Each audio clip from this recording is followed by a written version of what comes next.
This is a podcast by the Business Times. Welcome to BT Podcasts, audio for you by the Business Times. I'm your host, Chris Lim.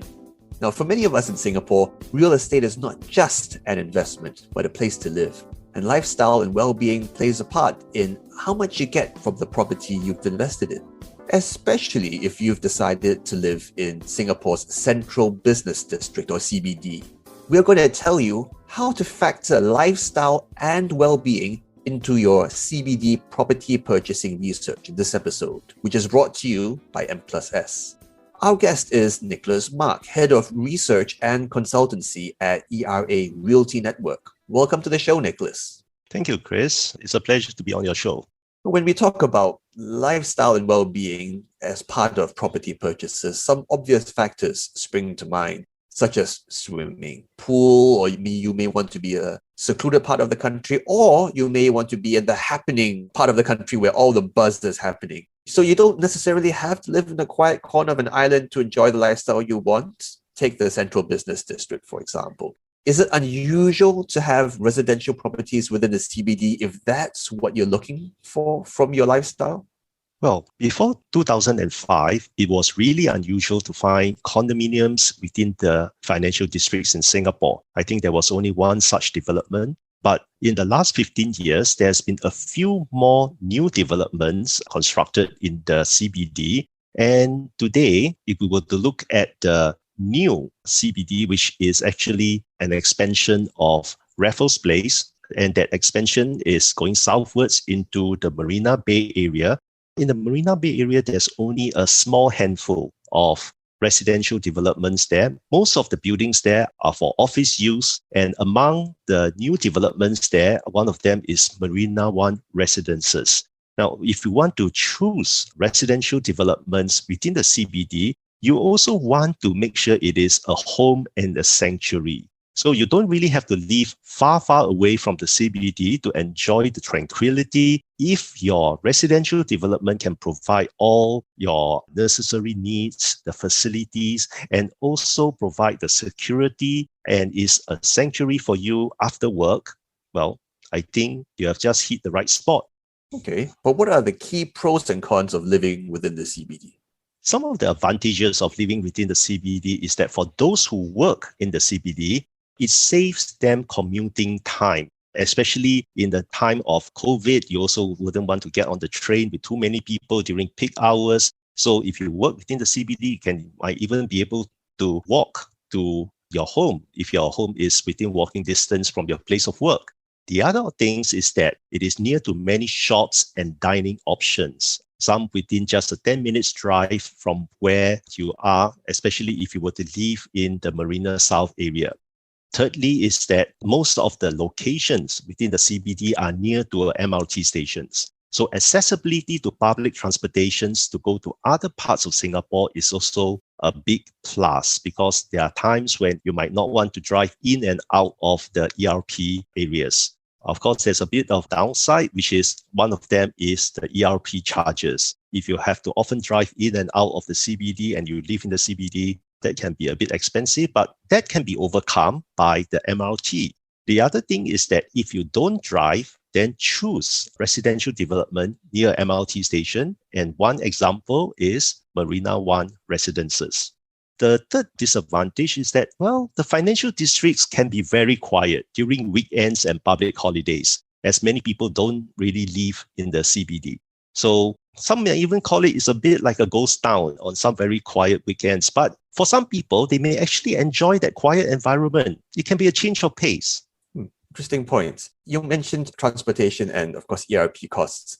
Thing is, it's a chance for you to calibrate your lifestyle. If you live in London, you live in Hong Kong, actually, many people don't drive. They're used to taking the train. Even if you have a well-paying job, even you can afford a car, you don't necessarily want to. It's very acceptable to walk and take the train in your business suit, even if you could afford a car, simply because it makes more sense. You don't get stuck in traffic, and it's just what everybody does. So if you do have an MRT station at your doorstep, it's a chance to calibrate your lifestyle and then not have to worry about parking and about gridlock traffic. So somebody's cons can be somebody's pros, depending on what you're looking for in your lifestyle, I guess. Yes, most definitely. I agree totally with that. I think in many of the modern metropolitan cities, New York, Tokyo, London, Paris, under the cities are actually crisscrossed by many train lines. So you don't even have to jump onto a taxi for most of the time. You can just take the train to many parts of the cities or just outside the city. And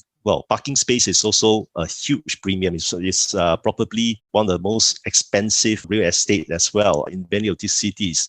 And so you may not want to own a car or to drive out of your home to go into the city.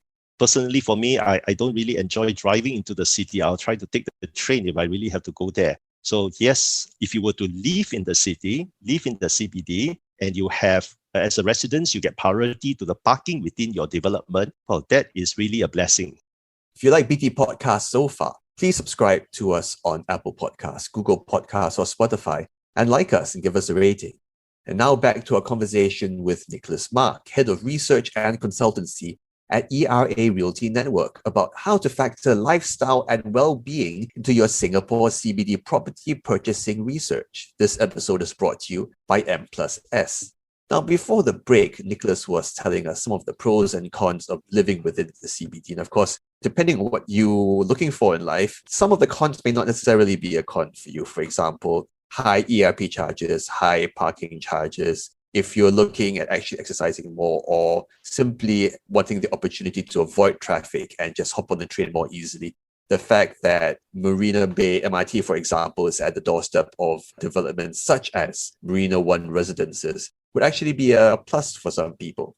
But looking at broader lifestyle options, because we're talking about lifestyle and well-being, what are some of the lifestyle options available to people who live in the CBD, Nicholas? Oh, if we were to compare the city center or CBD with the suburban areas, in the suburban housing estates, you have a higher concentration of housing, of residential space, be it HDB flats or condominiums, and you actually have a lower percentage of commercial space. The reverse is true within the CBD. So within the CBD, you have a higher concentration of retail and dining options. And if you were to live in the CBD, like for example, in the Marina Bay area, you only had to travel a very short distance to shopping, like for example, at Orchard Road and Suntec. And you would just want to travel slightly out of the city, you can have even more choices like VivoCity, which is one of the largest shopping malls in Singapore. And furthermore, there are also many dining areas within the CBD or just a short distance from the CBD, such as Orchard Road, Tanjong Pagar, the Bugis area, and along the Singapore River. So for people who wants to live in the CBD, you actually have not just dining, but there are also other types of lifestyle options around the CBD. I mean, if you live in the suburbs, it's mainly residential developments around you. So if you want to go to a trendy restaurant or, a movie theater, take your pick, you'd have to travel out to go and get it. Versus in the CBD, where everything's around you. So if you want a trendy restaurant, a trendy gym, for example, you might actually find it more convenient for you. Of course, you pay a premium. I mean, as you mentioned earlier, there are fewer residential developments in the CBD, so you pay a premium for that convenience. But in return for the convenience, you could have direct access to a lot of amenities, lifestyle options, food and drink. And of course, you can hop in the MRT, Marina Bay MRT, for example, and you are pretty near, well, say City Hall as well as Orchard Road. And then you can just take a train back. So there are definite upsides there. It depends what you want. But if you want dining, if you want nightlife, pubs, and the sort, even though, of course, some of that's kind of constrained in COVID-19, but, with vaccination starting, hopefully that'll come back. And of course, I mean, there are still bars open. So that would be a reason to consider living in the CBD and something you should factor into your CBD property buying decisions. Yes, most definitely.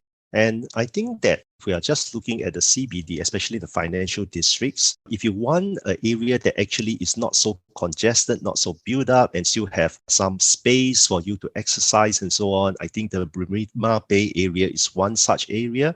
And of course, a major development there, residential development there, is Marina One Residences, which actually has not just residential space, but also shops, commercials, dining options, all within the same development.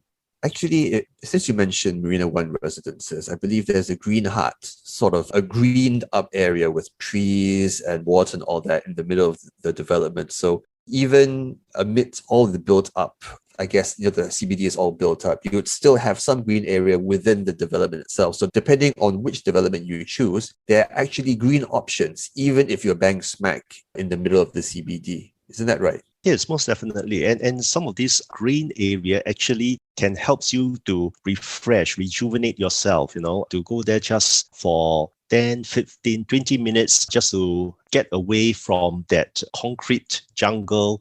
It's a way where you can even meditate and do yoga in those areas. And of course, other types of lifestyle options available for people who choose to live in the Marina Bay area is that you're near to Gardens by the Bay, which is one of the world-class botanical gardens in the world. There's so much greenery there. It's just a short walk away. You can take a break from the urban landscape. You can go there for exercise and for walks. And not forgetting, Marina Bay area is near the waterfront. It's great for jogging, walks. It's great to fly kites in that area, especially in the windy season that we are experiencing right now. Other types of lifestyle options available to people who want to live there is that you're also near to museums like the National Museum, the Asian Civilization Museum, the Art Science Museum. Furthermore, if you are someone who's really into cultures, there are other cultural centers, like, for example, theaters at Marina Bay Sands and the Esplanade, and there are also exhibitions centers. And of course, for those who like a game of chance, it's also not far from the casino at Marina Bay Sands. So that's a great point, Nicholas. Basically, if you live in the CBD, you're a stone's throw from everything. And you're where everything's happening, and culture, nightlife, museums, the works. So no worries about getting bored and low commuting time. Thanks for being on the show, Nicholas. It's always a pleasure, Chris. We've been telling you how to factor lifestyle and well-being into your Singapore CBD property purchasing research with my guest, Nicholas Mak, Head of Research and Consultancy at ERA Realty Network. This episode was brought to you by M+S. And that's a wrap for this podcast episode by The Business Times.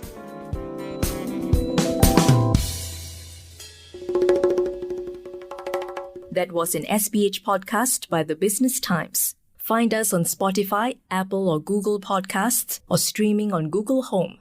Do feedback to us at podcast@sph.com.sg. You can also check out more podcasts on various topics at the Straits Times, The Business Times, and Money FM 89.3. Any financial or investment information in this podcast is for use in Singapore only and is intended to be for your general information. Any particular investment or decision should only be made after consulting with a fully qualified financial advisor.